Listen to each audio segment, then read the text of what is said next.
Apakah sudah, Dek? Kuliahnya udah Bang. Oke. Oke, berarti udah ada sedikit pemahaman ya mengenai anatomi jantung.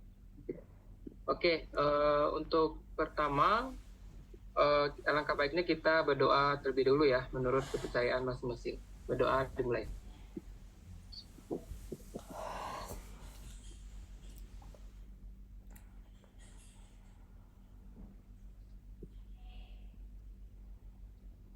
Apakah suara aku jelas? Jelas Bang. Jelas Bang. Jelas Oke. Bang. Oke, kita mulai ya. Nah, untuk anatomi jantung, fisiologi jantung, kita akan bahas bagaimana fungsi jantung itu dalam membawa atau memediasi yang namanya aliran darah gitu ya.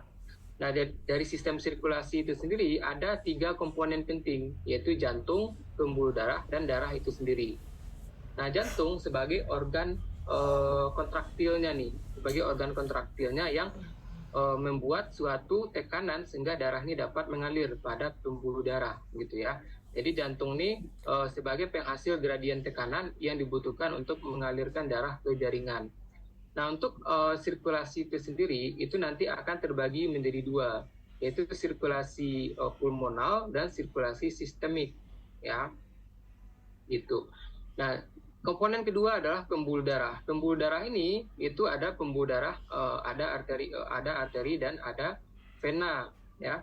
Nah, saluran untuk mengarahkan dan mendistribusikan darah dari jantung ke seluruh tubuh atau menuju jantung itu sendiri gitu ya. Nah, sedangkan darah itu adalah medium pengangkutnya atau bahan gitu ya, yang dia itu tersusun atas plasma dan sel-sel darah. Nah, di dalam plasma darah itu nanti akan ada yang namanya nutrien ya, zat-zat nutrien, zat sisa ataupun elektrolit. Sedangkan pada darah itu pada sel darah merah terkhususnya itu kan mengandung hemoglobin. Hemoglobin itu adalah salah satu protein ya yang dia itu berperan dalam pengikatan gas-gas ini, O2 dan CO2. Sebelumnya kursornya nampak nggak di sana?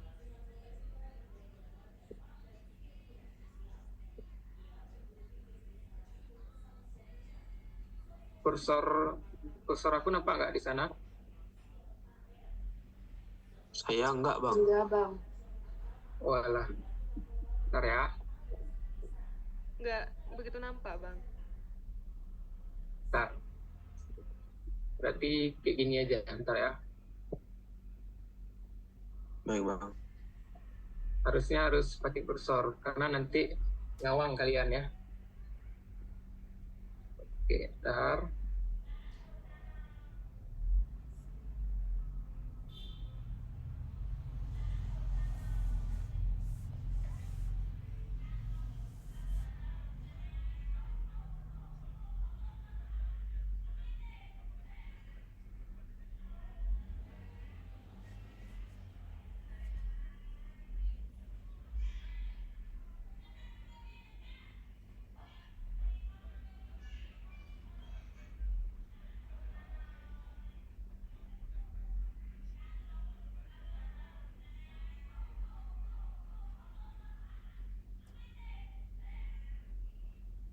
Oke, sekarang udah nampak? Sudah Bang. Nampak Bang. Oke, karena kalau nggak pakai kursor nanti kalian ngawang aku ngomong yang mana ya. Nah, oke. Darah itu dia tadi medium pengangkutnya atau medium yang transportasinya nih. Karena dia nanti akan tersusun atas sel darah merah eritrosit yang dia mempunyai gugus Hem ya. Gugus Hem itu dia terdapat yang namanya zat besi. Nah, zat besi itu yang mengikat gas ini, O2 maupun CO2. Makanya kalau kita mengalami defisiensi zat besi atau kekurangan zat besi, itu akan memicu yang namanya anemia. Anemia itu adalah kekurangan sel darah merah. Kenapa? Karena bahan pembentuk sel darah merah itu sendiri seperti zat besi itu, Fe atau feron ya, itu dia dia berperan dalam produksi atau yang namanya kita bilang eritropoiesis, ya, pembentukan sel darah merah gitu. Jadi kalau misalkan pembentuknya aja nggak ada, gimana dia akan dibentuk? Ibaratnya kalau kalian bikin roti, bikin kue di rumah, di dapur ya, kalau nggak ada bahan-bahan gimana mau terbentuk gitu ya. Makanya defisiensi zat besi bisa menyebabkan yang namanya anemia. Tipe anemianya adalah anemia defisiensi zat besi. Karena tipe-tipe anemia itu nanti ada banyak gitu. Nah, jadi dia sebagai pengangkut O2 dan CO2. Lalu nutrien zat sisa dan elektrolit ini bukan peran si eritrositnya, tapi peran si plasma darahnya, ya. Karena darah itu bukan sepenuhnya sel darah merah aja, tapi ada komponen-komponen lain seperti plasma darah dan sel-sel darah gitu ya. Sel-sel darah itu ada sel darah merah, sel darah putih, dan trombosit atau kita bilang juga sebagai platelet. Nah, jadi seperti yang aku bilang tadi, aliran darah itu ada dua macam. Ada aliran pulmonal, ada aliran sistemik. Aliran pulmonal itu satu orang deh, aku tunjuk ya. Irfan. Halo?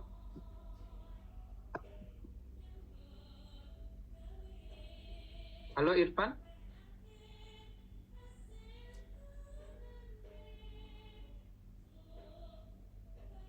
Apakah Irfan masih Ya di dalam Zoom? Ya, menurut Irfan sirkulasi pulmonal itu apa?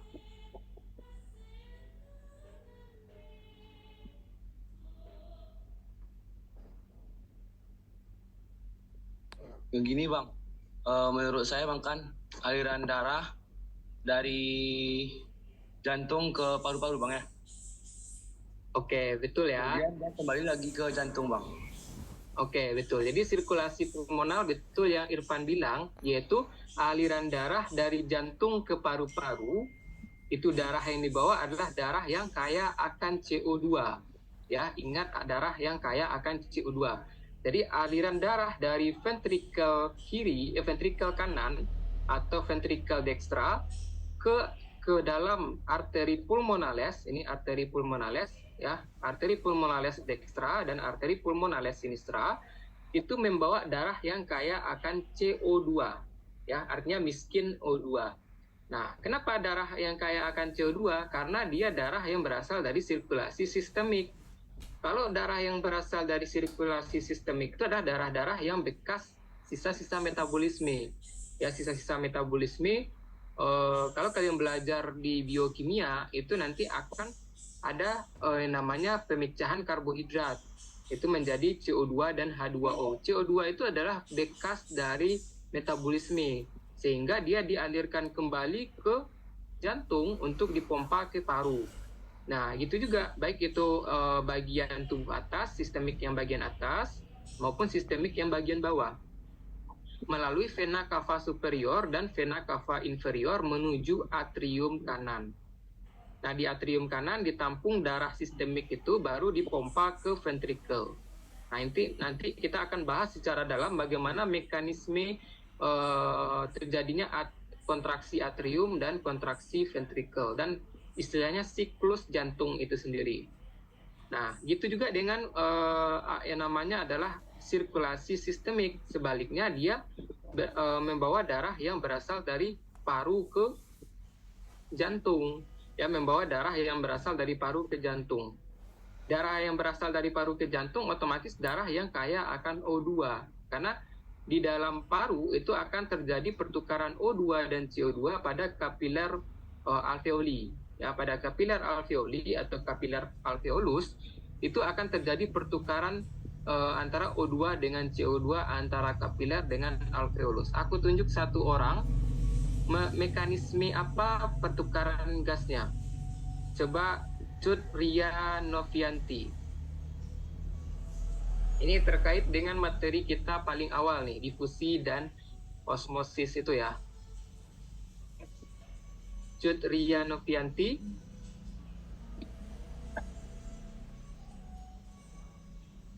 Bisa dijawab dulu deh.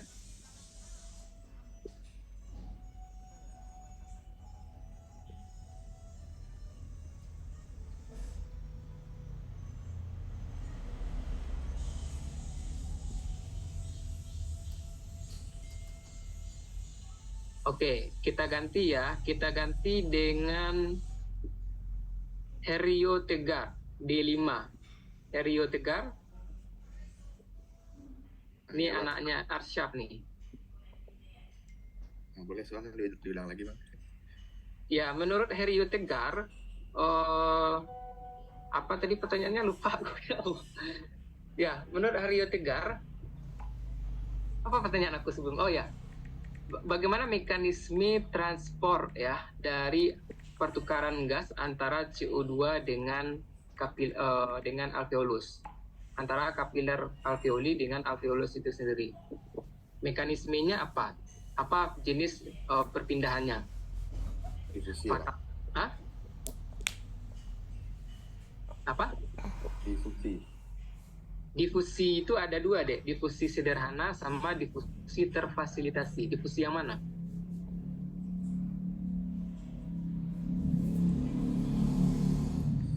Sederhana. Iya betul ya. Jadi gak usah ragu buat jawab. Kalaupun salah itu kita yang namanya kita masih belajar itu wajar ya yang namanya salah. Oke, betul ya kata Herio Tegar. Mekanisme pertukaran gas antara CO2 dengan O2 di kapiler alveolus itu adalah mekanisme difusi sederhana. Kenapa? Karena molekul O2 dan CO2 ini ukuran molekulnya kecil, sehingga dia bisa menembus membran fosfolipid itu sendiri. Oke, sampai sini ada yang bingung?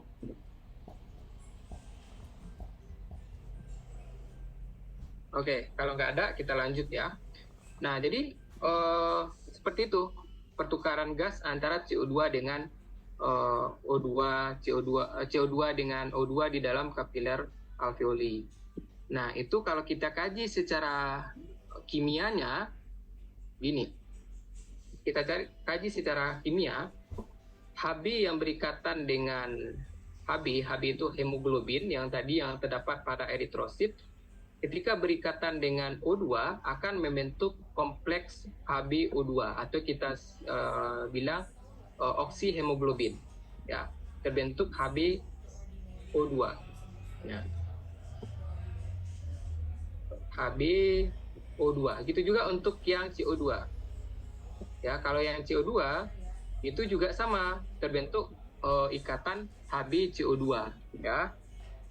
Nah, atau karboksi hemoglobin. Nah, itu bentuk reaksi kimianya. Nah, mekanisme ini yang menjalankan gitu ya. Mekanisme inilah yang menjalankan pertukaran gas dan pengangkutan oleh darah. Itu. Sampai sini ada yang bingung? Atau ada yang ingin ditanyakan dulu? Nanti kalau ada yang ingin ditanyakan boleh langsung potong aja ya, karena sama aku santai aja. Ya, jadi nanti bisa potong kalau kalian bingung sama apa yang aku bilang, langsung potong aja. Nanti aku jelaskan lebih jelas. Oke, jadi mekanisme reaksi kimianya seperti ini. Antara Hb dengan O2 membentuk HbO2 atau kita bilang oksihemoglobin. Ya, kalau Hb dengan CO2 sebaliknya itu di sirkulasi sistemik, itu di kapiler sistemik. Ya, di kapiler sistemik itu terjadi pengikatan Hb dengan CO2. Membentuk HbCO2 atau karboksi hemoglobin. Ingat, itu terjadi di kapiler sistemik, bukan kapiler paru. Kalau di kapiler paru itu pembentukan HbO2, ya, gitu. Tapi kalau aku jelaskan yang lainnya nanti kalian bingung nih. Di dalam kapiler paru itu terjadi penguraian HbCO2, karboksi hemoglobin menjadi Hb dan CO2. Ibaratnya gini, kita mulai dari sini, ya. Kita mulai dari angka 1. Lihat di dalam gambar ini, kita mulai dari angka 1, terjadi aliran darah dari ventrikel kanan menuju truncus pulmonal, di mana truncus pulmonal ini akan bercabang menjadi arteri pulmonales dextra dan arteri pulmonales sinistra. Nah, di mana di truncus pulmonal ini ada katup. Nah, ini katup. Tapi kita skip dulu katupnya. Ya, nanti kita bahas katup ini secara khusus. Nah, karena ini kalau aku jelaskan katup nih kalian nanti bingung nih. Karena ada istilah tambahan untuk katup ini. Nah, jadi dari truncus pulmonal ke arteri pulmonales sinistra, dextra dan arteri pulmonales sinistra. Ya, istilah dextra dan sinistra udah jelas ya. Dextra itu kanan, sinistra itu kiri. Nah, jadi arteri pulmonal kita bahas ke yang ini aja dulu. Ke satu sisi aja. Dari arteri pulmonales dextra ke paru kanan. Nah, di paru kanan darah yang kaya akan CO2, HbCO2 itu nanti akan diuraikan menjadi Hb dan CO2. CO2-nya akan berdifusi ke alveolus dan dikeluarkan melalui ekspirasi. Ekspirasi itu proses pengeluaran udara dari paru. Lalu Hb yang terlepas tadi dari ikatan HbCO2 langsung mengikat yang namanya O2. Jadi Hb yang terlepas dari reaksi penguraian HbCO2 itu langsung mengikat O2. Nah, membentuk HbO2 ini. HbO2 dialirkan melalui vena pulmonales. Ya, vena pulmonales menuju ventricle sinistra. Menuju atrium sinistra. Menuju atrium sinistra. Dari atrium sinistra baru dipompa melalui kontraksi atrium ke bagian ventricle sinistra. Nah, kalau supaya kalian nggak bingung, aku bilang nggak usah istilah sinistra aja ya. Istilah kiri dan kanan saja, nanti takutnya kalian bingung. Nah, jadi dari vena pulmonales ke ventricle kiri, ke atrium kiri ya. Dari atrium kiri baru dipompa ke ventricle kiri. Nah, dari ventricle kiri darah itu dipompa melalui arcus aorta. Ini arcus aorta sebenarnya dia bercabang 4 ya. Tapi di sini cuman kita gambarkan 2, kita untuk menggambarkan aja. Nah, jadi ada arcus aorta yang dia itu akan mengalirkan darah ke aorta descendens. Ya, ini ke bagian abdominal dan ke aorta ascending ya, yang dia itu nanti akan bercabang 3 ya. Nah, jadi nanti kita lihat secara anatomis. Nah, gitu. Jadi dia akan mengalirkan darah ke sirkulasi sistemik. Nah, di sirkulasi sistemik, darah yang HbO2 tadi akan diuraikan lagi. HbO2 menjadi Hb ditambah O2. Akan diuraikan lagi HbO2. Sehingga O2-nya itu dipakai oleh sel-sel di sistemik, sel-sel jaringan di sistemik. Sedangkan Hb yang terlepas itu akan mengikat CO2. Membentuk HbCO2. Nah, HbCO2 akan dibawa ke vena cava. Vena cava superior ataupun atas dan vena cava inferior atau bawah. Menuju atrium kanan ya, menuju atrium kanan lalu ke ventricle kanan. Begitu siklusnya terulang terus. Oke. Sampai penjelasan siklus aliran darah ini ada yang ingin ditanyakan atau ada yang bingung?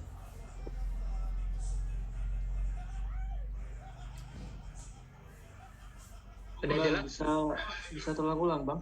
Saya masih kurang paham. Oke, kurang pahamnya di bagian yang mana, Habibi?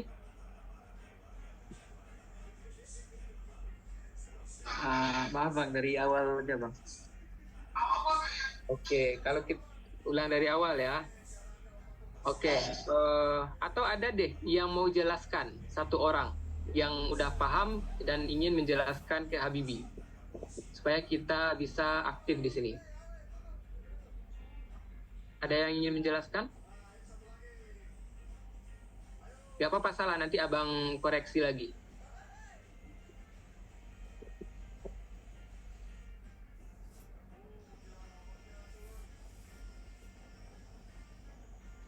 Oke, kayaknya kalian kurang berani ya.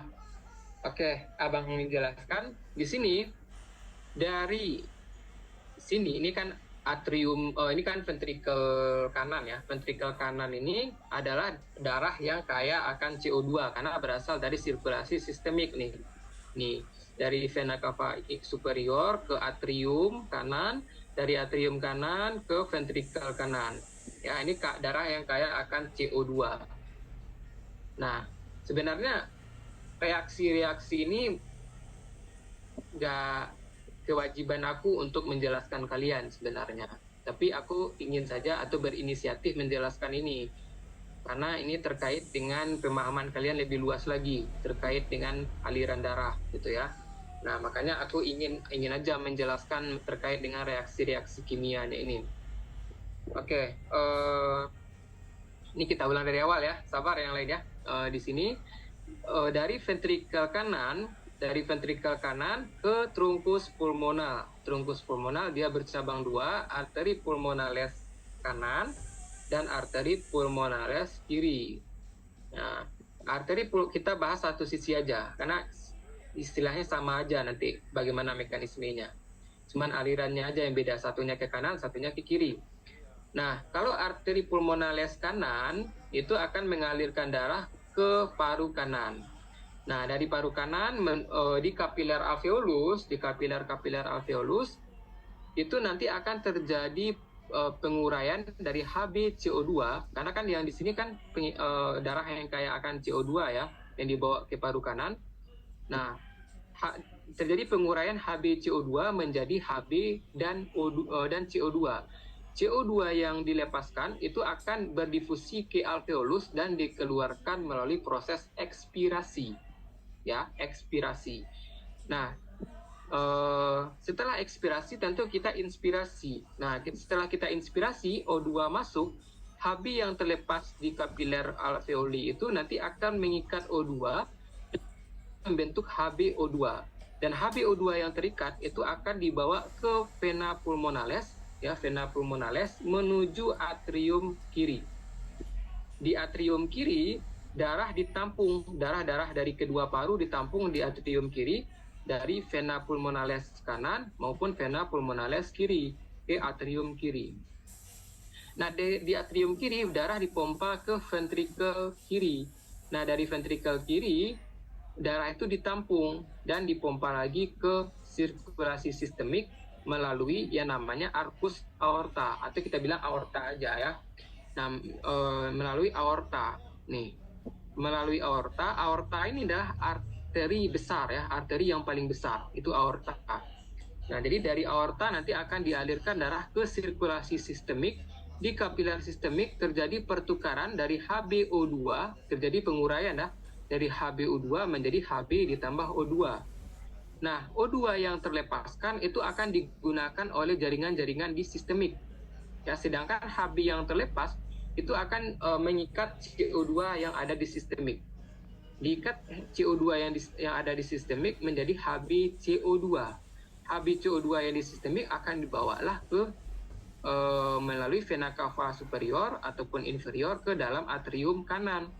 Atrium kanan ini menampung darah yang kaya akan CO2 itu tadi. Ya, yang menampung darah yang kaya akan CO2 itu tadi. Lalu dari atrium kanan dipompa ke ventrikel kanan dan siklusnya akan berulang seperti itu. Bagaimana? Halo Bang. Bagaimana Habibi? Ada paham?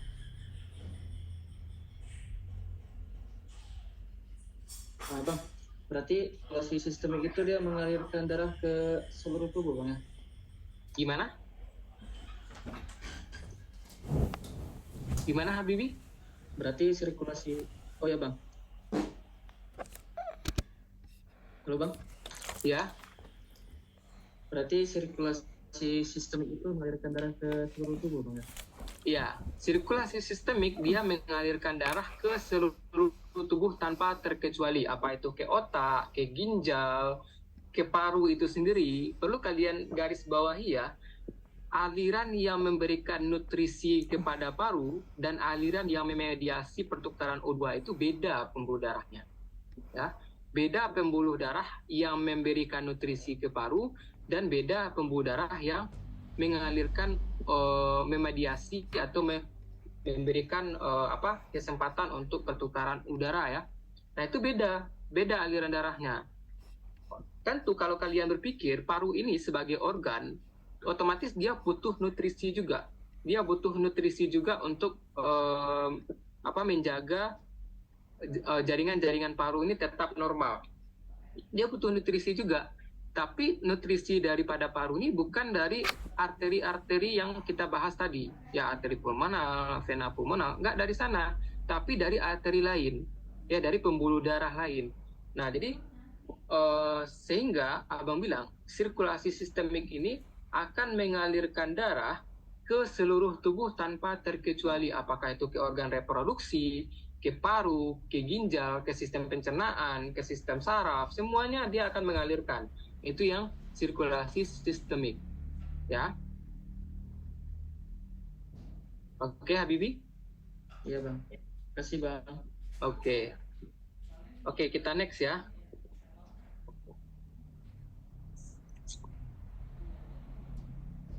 Oke. Nah, oke, aku hapus dulu yang ini. Oke, bentar ya.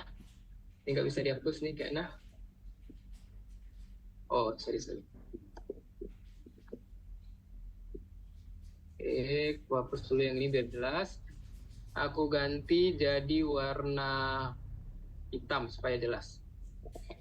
Oke, di sini kita lihat anatomi jantung. Ya, kalau membahas tentang fisiologi nggak cukup dengan fisiologinya aja. Ibarat aku bilang, anatomi nggak akan sempurna tanpa fisiologi, begitu juga fisiologi nggak akan sempurna tanpa anatomi. Nggak mungkin kita belajar strukturnya aja tanpa kita paham bagaimana fungsi organ itu. Sebaliknya, kalau kita bahas fisiologinya aja, nggak mungkin kita bisa memahami fungsi suatu organ, sedangkan kita nggak paham strukturnya, gitu. Jadi, ibaratnya aku bilang, anatomi itu nggak cukup tanpa fisiologi, dan fisiologi itu nggak cukup tanpa anatomi, gitu ya. Makanya kita harus pahami dulu anatomi jantung. Nah, jantung itu terdiri dari berapa ruangan? Coba aku tunjuk Afrina Firnanda. Halo, Dek. Afrina? Ya, Bang. Menurut Afrina, jantung itu ada berapa ruangan, Dek? Ada 4 bukan, Bang? Ya, 4. Apa aja tuh, Dek? Ada ventrikel kanan, ventrikel kiri, atrium kanan, dan atrium kiri. Ya, betul banget ya. Betul jawaban dari si Afrina. Nah, jadi jantung itu dia terdiri dari 4 ruangan, yaitu ada atrium. Sebelumnya kursornya nampak nggak? Nampak bang. Oke. Ada atrium, ada atrium kanan, ya seperti Afrina bilang, ada atrium kanan, ada atrium kiri, ada ventrikel kanan, ada ventrikel kiri. Kalau kalian lihat secara anatomis, ini miokardium. Jadi lapisan jantung itu ada 3. Ada yang tahu? Secara histologis, lapisan jantung itu ada 3. Ada yang bisa menjemputkan? Gak apa-apa, salah, Dek. Kita masih belajar. Izin menjawab, Bang. Ya. Yaitu ada endokardium, miokardium, sama epikardium, Bang ya? Ya, betul banget ya. Betul jawaban si Irfan. Ya, Irfan ya? Iya, Bang. Ya, betul jawaban Irfan. Anak D1 berarti siapa PJ-nya? Kak Nurul Aulia Fitri, Bang. Oke, si Nurul ya. Oke. Ya, betul jawaban Irfan. Jadi, lapisan jantung itu secara histologis ada lapisan endokardium, miokardium, dan ada epikardium. Ya, epikardium itu lapisan paling luar nih, ya. Ibaratnya kapsulnya jantung, gitu. Nah, jadi lapisan miokardium ini lapisan paling dominan. Kenapa? Karena jantung itu merupakan organ kontraktil, ya. Jadi 2 jenis sel jantung, ini perlu dicatat, ada 2 jenis sel jantung, yaitu sel kontraktil dan sel autoritmik. Ya, sel kontraktil itu yang paling dominan, yaitu sekitar 90% ya. Sel kontraktil, 99%. Sekitar 99% adalah sel kontraktil. Ya, ini si miokardium ini. Ini miokardium, tapi ini adalah septum ya, septum interventricularis ya. Ini septum interventricularis, dan ini adalah miokardium pada bagian ventrikel kanan ya. ada yang bisa menunjukkan apa perbedaan antara miokardium antara ventrikel kanan dan kiri? Apa perbedaan antara keduanya secara kalian lihat dari gambar ini saja? Gak usah jauh-jauh kali ke teori-teori lain. Lihat dari gambar ini saja, apa perbedaan yang nampak sama secara visual kalian? Izin jawab bang. Oke, Aziz. Kalau yang kanan itu epikardiumnya lebih kecil gitu bang ya. Kalau yang di kiri epikardiumnya tuh kayak lebih besar bang. Oke, bukan lebih kecil, lebih besar ya, Dek. Lebih tebal dan lebih tipis. Nah, Ya, tebal lebih lah. ya. Jadi, betul jawaban Aziz. Kalau secara visual, kita bisa lihat nih perbedaan antara miokardium kanan dan miokardium kiri. Ya, miokardium kanan itu dia lebih tipis nih. Dan miokardium kiri itu lebih tebal. Ya. Nah, itulah kenapa, aku jelaskan, itulah kenapa sifat aliran sirkulasi pulmonal itu dia bertekanan rendah dan resistensinya rendah. Sedangkan sifat sirkulasi sistemik itu bertekanan tinggi dan berresistensi tinggi. Artinya hambatannya tinggi. Kenapa hambatannya tinggi? Resistensi itu kan hambatan. Seperti kalau kalian belajar fisika, ada istilah resistensi pada listrik gitu ya. Nah itu artinya adalah ada hambatan gitu. Apa hambatannya? Yaitu gesekan antara aliran darah dengan pembuluh darah. Kan aliran darah dengan pembuluh darah itu ada gesekan. Nah itu yang menjadi resistensi pertama. Resistensi kedua adalah kenapa gesekannya menyebabkan resistensinya tinggi ya, karena itu tadi kalian bisa logika aja. Kalau tekanannya tinggi, tekanan dari aliran sistemik ini tinggi, maka tumbukan dari pembuluh darah ke pembuluh darah itu lebih meningkat nggak tumbukannya? Menurut kalian secara logika meningkat nggak tumbukan yang dialami oleh darah dengan pembuluh darah karena tekanan yang dihasilkan oleh bagian kanan kiri jantung ini lebih tinggi. Kita bermain logika. Meningkat ya bang. Gimana? Meningkat ya bang. Ya, yang lain harus jawab juga ya. Jangan Aziz, jangan Irfan aja yang jawab ya. Jangan cuman Aziz dan Irfan aja yang jawab di sini. Yang lain aku harap juga aktif di sini ya. Nah, jadi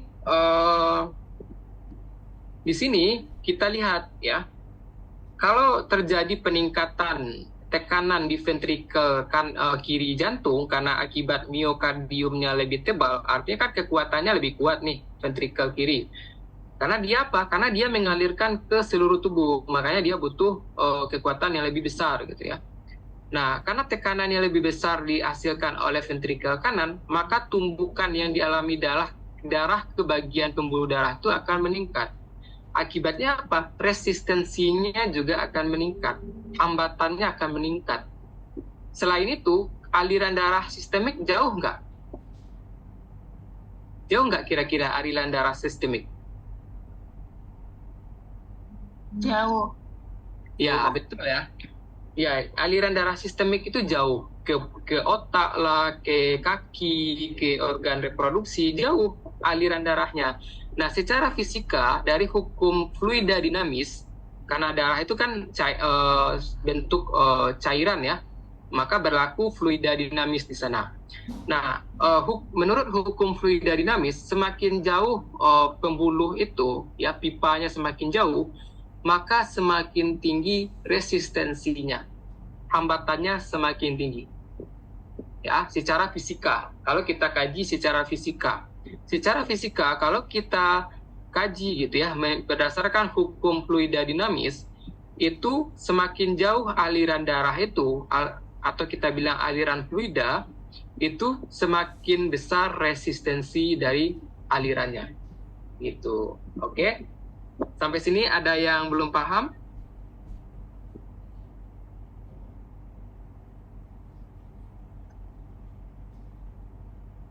Oke, aku agak udah paham ya. Kalau belum paham, langsung bilang belum paham. Oke, kita next pembahasan selanjutnya. Jadi ini yang kita bilang katup jantung. Ini katup jantung. Ini katup jantung atrioventrikular. Ya, dua katup jantung yang ini atrioventrikular. Kenapa dibilang atrioventrikular? Karena dia memisahkan antara atrium dan ventricle. Makanya dia dibilang atrioventrikular. Ada dua jenis katup, ada katup tricuspidalis, ada valva tricuspidalis dan valva mitralis. Nah, valva mitral itu kita bilang juga sebagai bicuspid. Kalau kalian bingung istilah mitral, kalian pakai aja istilah tricuspid dan bicuspid karena istilahnya mirip-mirip ya. Kalau tricuspid itu bagian atrioventrikular kanan, itu dia kenapa dibilang tricuspid? Karena dia terdapat 3 cuspis, ada 3 sayap. Dia punya 3 sayap, makanya dia dibilang tricuspis. Sedangkan yang kiri, kenapa dibilang bicuspis? Karena dia terdiri 2 sayap saja. Nah, ini 2 sayapnya. 1 dan ini yang kedua. Yang mana katup atrioventrikular itu diikat oleh chorda tendinea. Chorda tendinea itu berhubungan dengan yang namanya musculus papillaris pada bagian endokardium. Oke. Nah, peran daripada chorda tendinea di sini ya nanti kita jelaskan secara spesifik. Sekarang aku jelaskan secara anatomisnya dulu karena nanti takutnya kalau bercampur-campur kayak gitu kalian bingung. Nah, itu chorda tendinea. Ingat ya, ini chorda tendinea. Nanti ada pembahasan secara khususnya aku jelaskan tentang ini. Dan ini ada musculus papillaris. Oke. Nah, yang ini bentar aku bersihkan dulu supaya hilang coretannya. Oke. Nah, ini ada 2 katup lagi. Katup pertama dan katup kedua di sini. Ya, terselip ya. Tuh ada nampak kan dari gambar. Nah, ini adalah katup semilunar. Katup semilunar ini dia ada 2 macam. Dia sama-sama terdiri dari 3 itu ya. Terdiri dari 3 sayap. Jadi kita bilang sayap saja. Terdiri dari 3 sayap. Yang mana? Yang pertama ini adalah katup apa? Ayo. Kalau dilihat dari gambar, udah ada ya. Ngapain aku tanya? Kalau dilihat dari gambar, pastinya kalian udah. Kalau nggak ada istilah ini, aku padahal mau nanya nih. Kalau nggak ada istilah ini, aku mau nanya ini katup apa? Cara gampangnya apa? Ini kan trunkus pulmonal. Trunkus pulmonal dan berasal dari ventrikel kanan. Berarti ini adalah katup semilunar pulmonal. Ya, katup semilunar pulmonal. Kenapa? Dia mengalirkan darah ke trunkus pulmonal atau ke arteri pulmonal. Ya. Nah, ini trunkus pulmonal bercabang 2, gitu ya, arteri pulmonalis kanan dan arteri pulmonalis kiri. Ya. Jadi kenapa disebut dengan valva semilunar pulmonal atau valva pulmonal? Karena dia semilunar. Semilunar itu ibaratnya semi itu artinya sebagian. Lunar itu apa? Istilah untuk bulan. Jadi kenapa disebut semilunar? Karena bentuk sayapnya itu kayak setengah bulan ya. Kayak bulan sabit gitulah. Nah, kayak gini. Aku ada nggak gambarnya ya? Oke. Ah, ini dia. Ini yang katup semilunar. Dia bentukannya seperti setengah bulan itu. Makanya diberi nama semi-lunar. Semi itu sebagian, lunar itu bulan. Karena bentuknya seperti setengah bulan. Gitu, bulan setengah gitu ya. Nah, kita balik lagi ke sini. Oke. Sorry ya, kalau aku menjelaskan memang lama. Jadi, memang ada yang harus, menurut aku harus jelaskan lebih dalam gitu ya. Baik, Bang. Oke, bagi kelas D4 pasti udah jelas lah ya.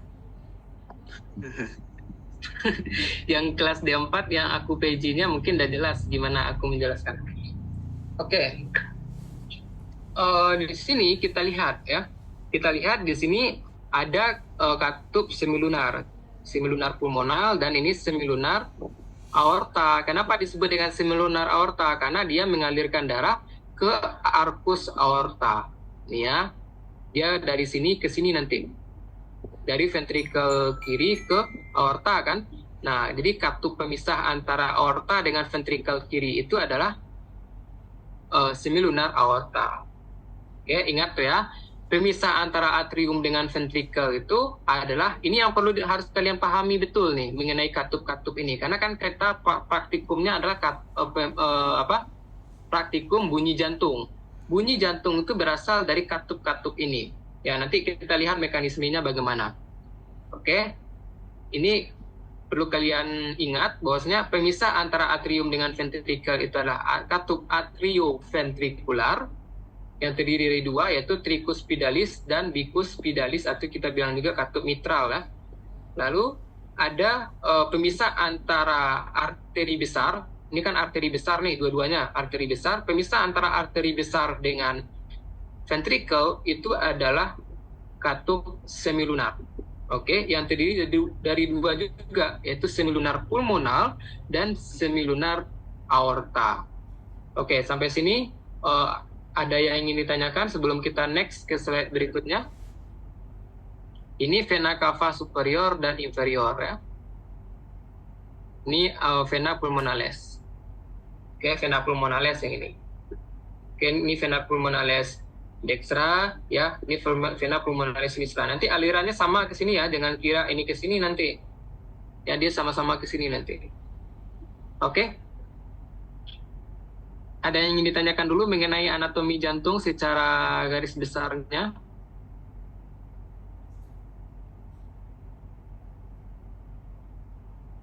Oke, karena tidak ada yang jawab, berarti aku anggap paham ya. Oke. Kalau nggak paham nanti langsung itu aja. Langsung bilang aja ya. Baik, Bang. Anatomi jantung ya, jantung terletak di tengah rongga toraks atau kita bilang mediastinum ya. Rongga mediastinum itu aku harus nampakkan ke kalian ya secara radiologi ini. Gak apa-apa ya. Kalian penasaran juga enggak? Iya, Bang. Ntar aku cari foto toraks ya. Nah, supaya nampak itu juga nanti. Oke, aku share screen dulu. Oke. Udah tampil belum? Sudah, Bang. Udah Bang. Oke, kita lihat dari foto toraks ya. Nah, kalau dari foto toraks ini yang disebut sebagai jantung ya. Jantung tuh memang gede emang. Ya, dia berada di bagian mediastinum. Mediastinum itu apa? Rongga di antara kedua paru. Ya, rongga antara kedua paru ini disebut dengan mediastinum. Di bagian anteriornya dia berbatasan dengan tulang sternum ya, tulang sternum atau tulang dada. Di bagian posteriornya nih, ini bagian posterior ya, ini karena foto PA nih. Foto PA itu maksudnya foto posterior anterior. Nah, ini nampak bagian vertebrae thoracalis ya, atau tulang belakang ya, tulang belakang. Nah, ini nampak di sini. Nah, ini di bagian posterior dari jantung. Nah, makanya di sini bagian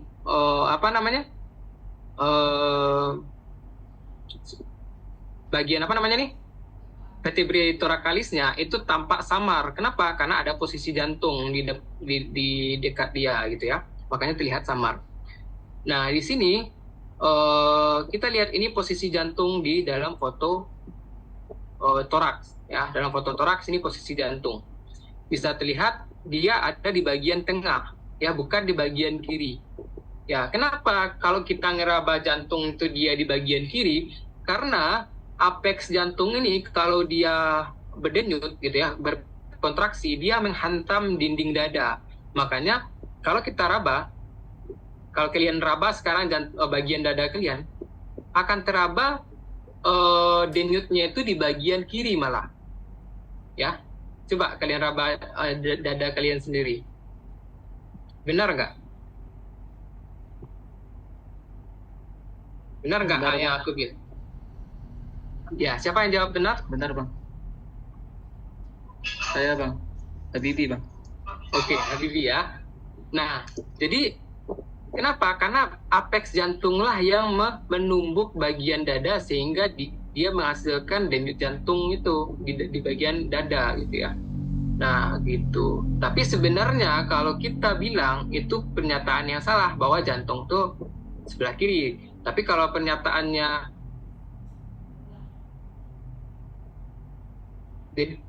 kenyataannya jantung itu ada di sebelah tengah ya, di tengah di rongga mediastinum, tapi memang berat ke kiri, sehingga itulah kenapa paru kiri ini lebih kecil dibandingkan paru kanan ya, nanti karena impresio atau penekanan dari jantung ya. Impresio itu artinya penekanan, jadi karena impresio kardialis, maka paru kiri ini dia lebih kecil ya. Paru kiri ada 2 lobus saja, paru kanan ada 3 lobus malah, seperti itu. Oke, aku share screen lagi.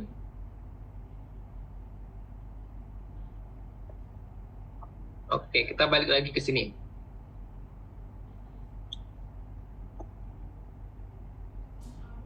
Oke, ini apa nih ya? Nah, jadi jantung itu terletak di tengah rongga toraks ya, di rongga mediastinum itu tadi, yang memungkinkan kita melakukan yang namanya RJP. RJP itu atau istilah bahasa Inggrisnya CPR ya, CPR, Cardiopulmonary Resuscitation. Nah, itu CPR, Cardiopulmonary Resuscitation.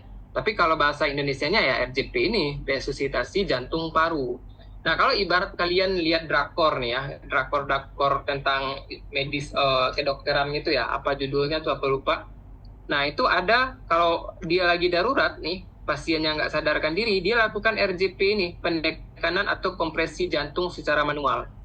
Nah, kayak gini, ini gambarannya. Ya, gambarannya yang ini. Ya, kita lakukan RJP di bagian tengah malah, bukan di bagian kiri. Ya, seperti itu ya. Ini pemahaman kalian nanti kalau kalian nemu nih orang pingsan di tengah jalan. Pertolongan pertama kalian itu adalah RJP. Kalau misalkan dicurigakan kalian pasiennya henti jantung ya. Henti jantung, maka kalian lakukan RJP. Itu kalian ada dianggap sebagai pahlawan tuh nanti. Ya. Nah, itu dia RJP ya, resusitasi jantung paru. Kita lakukan kompresi jantung dari ini menjadi ini ya, supaya jantung tuh pompa secara manual. Aliran darah tuh balik ke bagian arteri koronalis ya, arteri koronaria, sehingga jantung tuh bisa memompa lagi secara sendirinya. Oke, sampai sini ada yang ingin ditanyakan?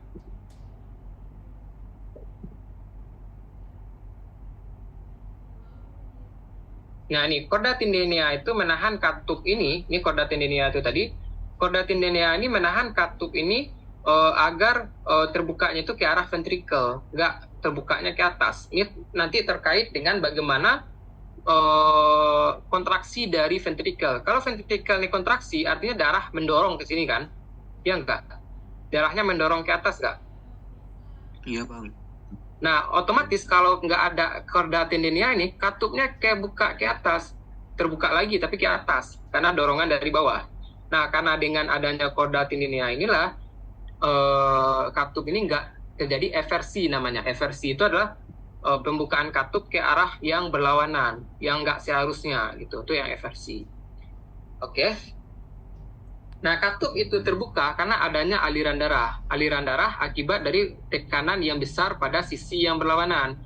Nah, jadi misalkan gini, terbukanya katup atrioventrikular ini kan, ini katup atrioventrikular ya. Terbukanya katup atrioventrikular ini karena adanya tekanan yang tinggi di bagian atrium. Tekanan yang tinggi di bagian atrium memaksa katup ini terbuka, ya, sehingga darah itu bisa ngalir ke bagian ventrikel, gitu, ya. Sampai sini jelas? Nah, sehingga kalau aliran darahnya mengalir ke ventrikel, otomatis yang ventrikel lagi yang mengalami peningkatan tekanan, sedangkan di atrium udah nggak ada lagi peningkatan tekanan karena udah darahnya udah ngalir ke ventrikel.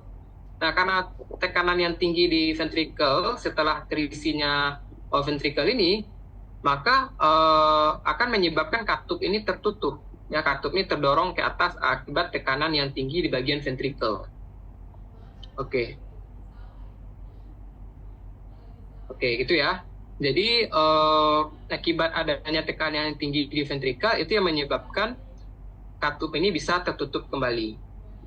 Ya, itu dia. Oke. Sampai sini ada yang bingung atau ada yang ingin ditanyakan dulu?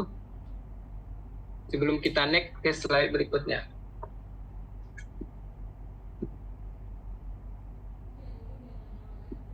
Oke, paham ya? Jadi adanya tekanan yang tinggi di atrium, membuka katup atrioventrikular ini. Ya, katup atrioventrikular ini terbuka karena adanya tekanan yang tinggi di atrium. Sebaliknya, kalau darah itu udah katup ini kebuka, darah mengalir dong dari atrium ke ventrikel. Sehingga ventrikel ini lagi yang menjadi tinggi tekanannya gitu. Sehingga tekanan yang tinggi di ventrikel ini yang menyebabkan katup ini terdorong ke atas dan tertutup, gitu ya, gitu. Oke. Nah, kenapa aku tekankan di bagian katup-katup? Karena bunyi jantung itu tercipta karena penutupan katup. Jadi ketika katup ini ketutup, gitu ya. Ketika katup ini ketutup, dia akan bunyi gitu. Ada bunyi yang ditimbulkan. Gitu. Nah, ini katup semilunar ya, dicegah berbalik oleh struktur anatomiknya sendiri. Struktur anatomis dan posisi daun katup jantung ini yang rapat itu memungkinkan katup ini nggak terbalik gitu ya, sama nggak eversi istilahnya, ya, supaya dia nggak eversi. Kalau katup ini kebukanya kemana? Katup atrioventrikular kebukanya ke bawah, ya. Katup ini kalau katup atrioventrikular dia kebukanya ke bawah sini. Kalau dia daunnya ke bawah, dia kebuka. Beda dengan katup katup semilunar. Katup semilunar ini dia kebukanya daunnya ini ke atas. Ya, daunnya ini ke atas karena dorongan dari bawah kan. Dorongan darah dari bawah ke ini, dorongan darah dari bawah, katupnya ini kebukanya ke atas gitu. Oke. Nah, gitu. Jadi karena adanya tekanan dari ventrikel yang tinggi, memaksa katup semilunar ini kebuka. Nah, ketika aliran darah udah ke bagian arteri besar ini, arteri-arteri yang besar ini, artinya nanti tekanan di arteri besar ini yang jadi lebih tinggi, karena darah udah ada di sini. Sehingga katup ini akan tertutup, karena adanya tekanan yang besar dari atas. Ibaratnya darahnya ketampung di bagian, ini, di bagian, apa namanya nih? Kayak mangkok ini ya, kayak cekungannya ini, gitu, ya. Sampai sini ada yang ingin ditanyakan?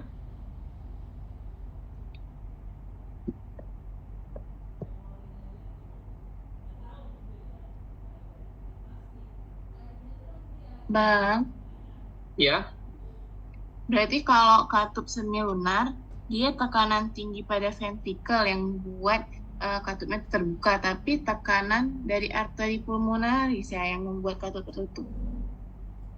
gimana dek? Kalau di katup semilunar kan yang buat kan tekanan tinggi yang buat tekanan tinggi di ventrikel yang buat katupnya tuh terbuka. Kalau Ya. yang bikin tertutupnya tuh apa? Yang bikin tertutupnya itu tekanan yang ada di arteri, baik itu arteri pulmonalnya ataupun arkus aortanya. Jadi kan ibaratnya gini, kalau kan ventrikel itu tekanannya tinggi akibat adanya darah di dalam. Nah, ketika darah ventrikelnya kontraksi atau memompa darah keluar jantung, dia itu dia itu akan menyebabkan dorongan pada katup ini, sehingga katup ini ibaratnya kebuka gitu ketika tekanan di ventrikel ini tinggi, ya, diiringi dengan kontraksi ventrikel sendiri ya. Nah, ketika aliran darah itu udah ada di bagian arteri-arteri ini, otomatis tekanan di arteri ini lebih tinggi dibandingkan tekanan ventrikel, ya enggak? Karena udah terisi darah di sini, sedangkan di ventrikel udah terjadi pengosongan darah gitu. Maka tekanan di bagian arteri-arteri besar ini akan lebih tinggi daripada ventrikel. sehingga darah itu tekanan yang tinggi ini yang menyebabkan katup ini ketutup ke arah bawah. Nah, apa yang mencegah katup ini eversi? Eversi itu ketika katup ini kebuka ke bawah sini ya. Seharusnya kan katupnya kebukanya ke atas. Apa yang mencegah dia katupnya ini kebuka ke bawah? Yaitu struktur anatomis dan dari katupnya ini yang rapat. Jadi hampir tidak ada celah antara daun-daun katupnya ini, gitu ya. Jadi tekanan yang tinggi di arteri ini setelah pengisian darah akibat dari kontraksi ventrikel itu menyebabkan darah kan ngalir ke sini, sehingga tekanan di bagian pembuluh darah arteri besar ini itu menjadi lebih meningkat dibandingkan ventrikel. Akibatnya tekanan yang meningkat di bagian pembuluh darah arteri yang besar ini menyebabkan katup-katup semilunar ini akan tertutup, gitu. Gimana? Oke, Bang. Makasih, Bang. Oke, itu mengenai bagaimana mekanisme pembukaan dan penutupan katup. Yang lain masih bingung mengenai mekanisme pembukaan dan penutupan katup? Sebelum kita next. PPT-nya nggak banyak, 17, tapi pembahasannya banyak ya. Bang, Ya, berarti untuk katup anterioventrikular itu dia mengarahnya ke bawah banget. ya, Untuk katup pulmonalis itu ke atas berarti Bang. ya. Katup atrioventrikular itu kebukanya ke arah bawah. Ya, kenapa? Karena aliran darah dari atas ke bawah, gitu. Tekanan yang tinggi di atas. Kenapa katup ini atrioventrikular ini bisa kebuka? Karena tekanan yang tinggi, tekanan atrium ini lebih tinggi ketimbang tekanan di ventrikel. Kan kenapa? Karena atrium ini terisi darah, sedangkan ventrikel masih kosong nih. Nah, karena tekanan yang tinggi di atrium itu akan memicu pembukaan katup daripada si katup atrioventrikular ini. Nah, ibaratnya tekanan parsialnya gitu ya, sehingga dia akan mengalirkan darah ke ventrikel. Nah, ketika darah ini mengalir seluruhnya ke ventrikel akibat dari kontraksi atrium, maka terjadi perubahan tekanan di ventrikel pula yang lebih tinggi ketimbang atrium. Nah, sehingga tekanan yang tinggi di ventrikel ini yang memaksa katup ini untuk tertutup kembali. Nah, otomatis ketika katup tekanan di bawah ini tinggi, otomatis kalau kita berpikir katupnya bakal balik ke atas. Nah, atau eversi itu yang Bang bilang tadi. Nah, eversinya itu dicegah oleh adanya korda tendinea ini, gitu ya. Ibaratnya dia menahan gitu supaya katup ini nggak bolak ke atas, ya, berbolak ke atas. Oke?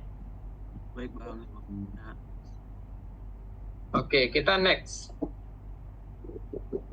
Nah, jadi jantung itu pompa ganda, yaitu pompa ganda ke dua sirkulasi tadi. Ini nggak usah Bang jelaskan lagi karena tadi udah kita jelaskan ya untuk aliran darah sistemik dan aliran darah pulmonal yang kaya akan O2, yang kaya akan CO2 ya. Nah, ini yang dipertanyakan Habibie tadi. Jadi sirkulasi sistemik itu dia menghantarkan darah ke organ-organ gitu ya. Organ-organ sistemik besar kita, apakah itu organ saraf ya, sistem cerna, sistem ekskresi dan lain-lain ya, gitu. Oke, ini secara visual lain ya, dari ventrikel kiri ke sistemik, dari sistemik ke atrium kanan, atrium kanan ke ventrikel kanan, dari ventrikel kanan ke paru. Itu siklus aliran darah di dalam tubuh kita. Oke, aku harap ini udah paham ya. Kita next saja. Nah, ini sirkuit lengkap aliran darah. Ini udah aku jelaskan juga tadi ya. Ya kan? Ini dari vena cava, atrium kanan, bla bla bla bla ya. ya Bang. Ada yang ingin tanyakan untuk sirkuit aliran darah? Yang cerita panjang lembar aku di awal tadi, aliran darah dari ventrikel kanan ke sini, ventrikel dari sini ke sini gitu ya. Ini yang cerita panjang kita di awal tadi. Ada yang ingin tanyakan atau ada yang masih bingung mengenai sirkuit ini? Atau kita bisa next nih? Oke, kita next saja ya. Nah, ini ini yang tadi aku bilang. perbedaan sirkulasi sistemik dan sirkulasi paru. Sirkulasi sistemik itu bertekanan tinggi dan tapi beresistensi tinggi. Sirkulasi paru bertekanan rendah dan beresistensi rendah. Resistensi itu adalah hambatannya ya. Namun volume darah yang dialirkan ke sistemik maupun volume darah yang dialirkan ke paru itu sama, ya nggak ada beda. Walaupun nih sirkulasi sistemik ini kan sirkulasi besar ya ke seluruh tubuh malah, tapi volume darah yang dialirkan ke sistemik ke bagian sistem-sistem tubuh kita itu sama banyaknya dengan aliran darah ke paru, ya nggak ada bedanya ya. Bedanya itu bahan yang dibawa aja. Dan tekanannya. Nah, kenapa beda tekanannya? Ini abang jelaskan. Selain mekanisme miokardiumnya yang beda ya. Kalau yang aliran sistemik kan yang dari ventrikel kiri ya, yang otot jantungnya lebih tebal ya, yang tadi. Dan yang sirkulasi paru ini yang dari dari ventrikel kanan yang otot jantungnya lebih tipis. Nah, kenapa selain kita teori beda ketebalan ototnya itu, ada teori lain nih, kenapa tekanannya ini tinggi. Nah, tekanannya ini tinggi. Ada teori lain. Apa tuh teorinya? Yaitu teori tekanan parsial O2 dan CO2. Ini kita fisika nih. Kita bahas fisika sedikit. Tekanan parsial CO2 dan tekanan parsial O2 yang menyebabkan perbedaan tekanan di aliran sirkulasi sistemik dan sirkulasi paru. Kalau kalian ukur tekanan darah, pasti kalian ukurnya itu tekanan darah sirkulasi sistemik. Kenapa? Karena dia istilahnya berkorelasi dengan tekanan darah di jantung itu sendiri. Ya. Jadi tekanan darah yang dihasilkan di jantung itu divisualkan ke tekanan darah di pengukuran tekanan darah gitu. Ya nanti kita lihat bagaimana. Tapi itu mekanisme pengukuran tekanan darah dan dihasilkannya tekanan darah itu nggak aku jelaskan ya. Itu kita bahas di praktikum khusus nanti, praktikum tekanan darah. Kebetulan praktikum tekanan darah itu aku yang mengendalikan praktikumnya. Ya nantikan saja kejutan di praktikum tersebut ya, karena aku yang bakal memegang kendali praktikum tersebut. Nah, jadi aku nggak bakal jelasin sekarang. Kalau aku jelasin sekarang, nanti takutnya kalian bingung nih. Nah, jadi tekanan parsial O2 itu lebih tinggi. Ya, tekanan parsial O2 lebih tinggi dibandingkan tekanan parsial CO2. Tadi sirkulasi sistemik ini membawa darah yang kaya akan O2. Otomatis dia membawa darah gas yang tekanan parsialnya lebih tinggi. Ya enggak? Makanya tekanan yang dihasilkan juga tinggi. Secara logika masuk nggak di kalian?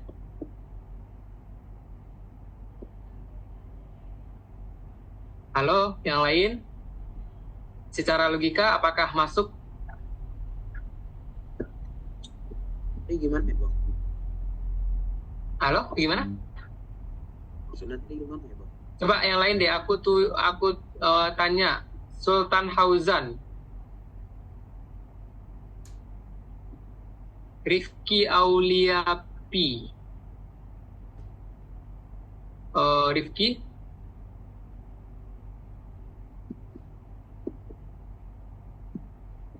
halo Rifki Auliapi, masih ada di Zoom ya?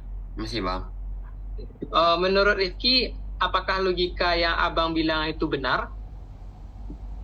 Yang abang bilang tekanan parsial O2 ya bang ya, sama Ya. Ya. Kan abang bilang tekanan parsial O2 itu lebih tinggi dibandingkan tekanan parsial gas CO2.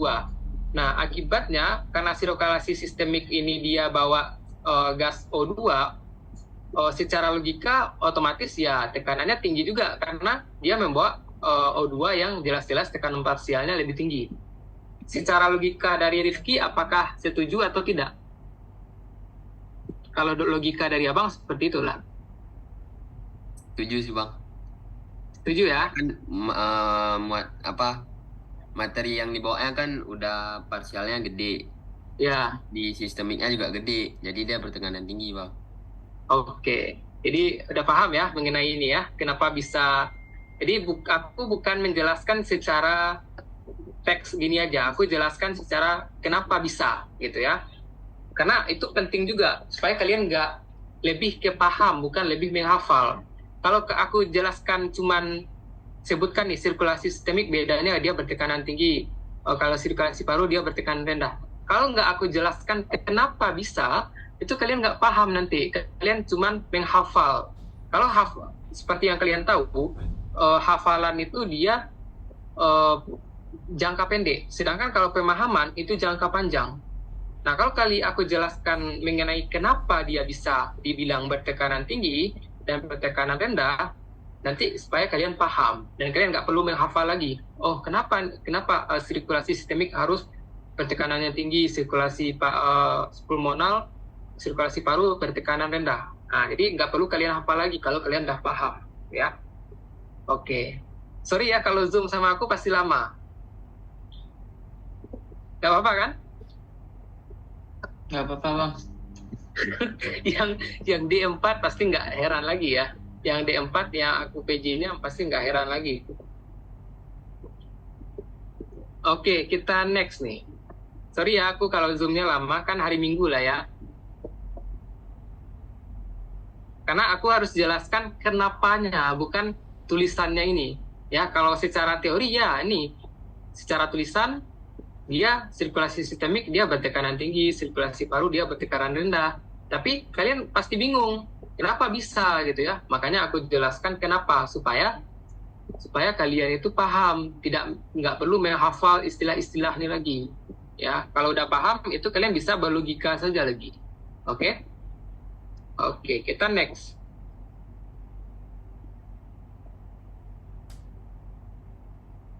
Oke, ini nggak banyak lagi. Jadi yang sabar ya. Ini udah aku lihat udah banyak pengurangan nih. Kayaknya udah jenuh nih aku lihat ya. Tadi ada 40 orangan, kira-kira kurang lebih. Sekarang udah 34. Kurang aku satu, berarti 33 orang di sini. Jadi kayaknya udah mulai jenuh. Jadi aku harapkan kalian masih kuat ya. Karena ini masih ada sedikit lagi PPT-nya nih. Oke, siklus jantung. Ya. Ini siklus jantung tuh ada berapa? Ada yang tahu? 2. Ya, apa itu Zafira? Sistol sama diastol. Ya, betul ya. Kalau kalian mengukur tekanan darah, pasti hasil pengukurannya itu kalian sebutkan atau kalian interpretasikan sebagai sistol per diastol. Misalkan tekanan darah kalian ukur, kalian menjadi dokter nih. Kalian ukur tekanan darah pasien kalian. Hasilnya 120/90 ya, Bu. Tekanan darah Ibu normal. Nah, 120/90 itu kalian harus tahu teorinya dari mana. Ya, kenapa bisa dibilang si 120/90? Dari mana asal angka-angka itu? Apa penyebabnya? Ya. Nah, gitu. Jadi maka penyebabnya itu dari penjelasan kita yang beruntun tadi. Siklus jantung. Ya, jadi siklus jantung itu aku sebenarnya menjelaskan tentang jantung, menjelaskan tentang reproduksi itu senang sekali. Kenapa? Alhamdulillah untuk bagian ini aku alhamdulillah diberikan pemahaman lebih ya untuk mengenai jantung dan reproduksi. Jadi kalau aku menjelaskan tentang jantung dan reproduksi ini ibaratnya bagian yang paling aku suka nih, makanya agak lama. Nah, jadi aku harap kalian juga paham gitu ya. Jadi siklus jantung itu, kita lanjut lagi, siklus jantung itu ada 2 seperti yang dibilang oleh Zafira itu tadi ya. Yaitu ada sistol dan diastol ya. Nah, siklus jantung itu adalah peristiwa pemompaan darah ya oleh jantung selama 1 kali denyut jantung. Ya. Nah, dengan demikian siklus jantung itu terdiri dari sistol dan diastol. Sistol itu kontraksi atau pengosongan, sedangkan diastol itu relaksasi atau pengisian. Baik itu sistol dari atrium maupun ventricle. Tapi kalau kita ngukur tekanan darah nih, kita ngukur tekanan darah. Sistol atrium kah atau sistol ventricle kah yang kita ukur? Ada yang tahu? Sehingga kita muncul angka 120/90 itu tadi.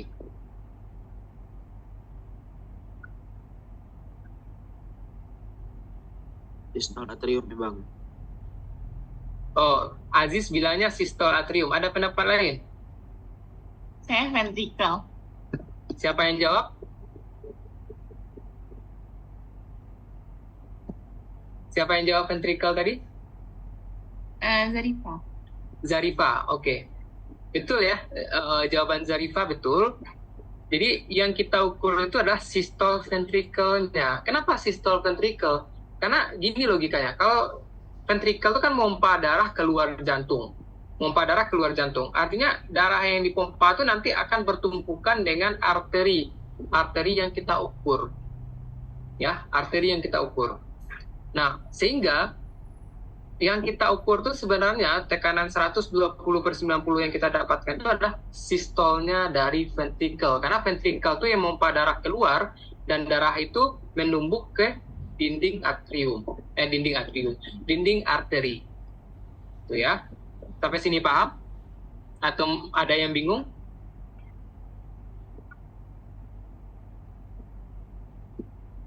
Ayo.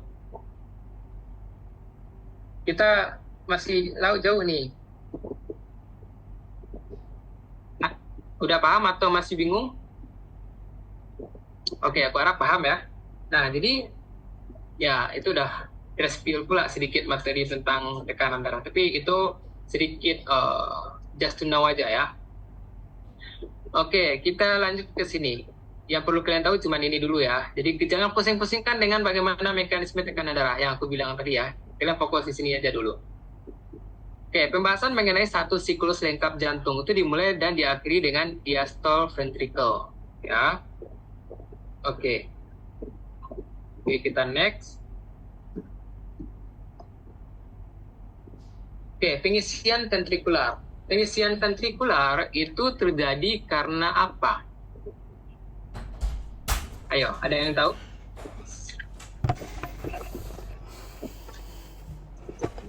Pengisian ventrikular itu terjadi karena apa dari jantung?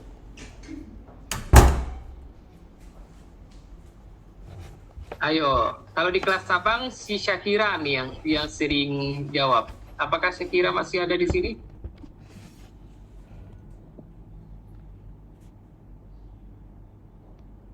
Oh, udah nggak ada lagi dia ya. Oke. Sering ada permasalahan bang. Oke, kalau di kelas ini Zafira yang sering jawab. Ada lagi yang lain? Ayo, yang lain mana? Sultan Hauzan deh. Sultan Hauzan. Maaf bang, tadi saya cuma nge-record aja. Jadi saya habis UP3 AI kebetulan. Oke, jadi nanti nonton recordnya berarti ya? Iya. Oke.